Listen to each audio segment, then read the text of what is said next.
আপামনি ঠিক আছে, আপনি আপনি হয়তো মিরপুরে বা হচ্ছে যে এই যে আপনি যে এলাকাগুলোর কথা বলছেন এগুলাতে আপনি হয়তো রাত্রে বের হওয়া লাগে না, বের হলেও আপনার প্রোটোকল দিয়ে বের হন, গাড়ি লাগে, গাড়িতে আসেন। তো আমরা যারা হচ্ছে লোকাল যেন জনগণ, আমরা যারা সাধারণ মানুষ, আমরা কিন্তু প্রতিদিন হচ্ছে লোকাল বাসে চলাফেরা করি। আসলে আমরা ওই আওয়ামী লীগের আমলেও নিরাপত্তাহীনতা ভুগতাম, এখনো ভুগতাছি, ওইরকমই একটু পরিবর্তন হয়েছে কিছুটা, এখন দেখা কম যাচ্ছে, বিষয়টা এরকম হইতে পারে।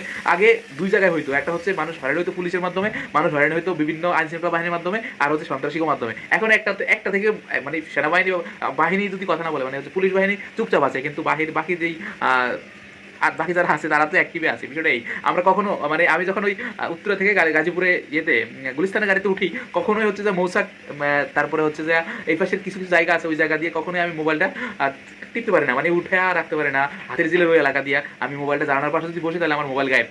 আমার চোখের সামনে এমন কতগুলো ঘটনা ঘটছে যে গলা থেকে হাত সন্দেহ জিনিস ছিঁড়ে নিয়ে গেছে, কান থেকে তার দুল ছিঁড়ে নিয়ে গেছে, এমন ঘটনাগুলো ঘটছে, মোবাইলগুলো হাত থেকে নিয়ে যাচ্ছে।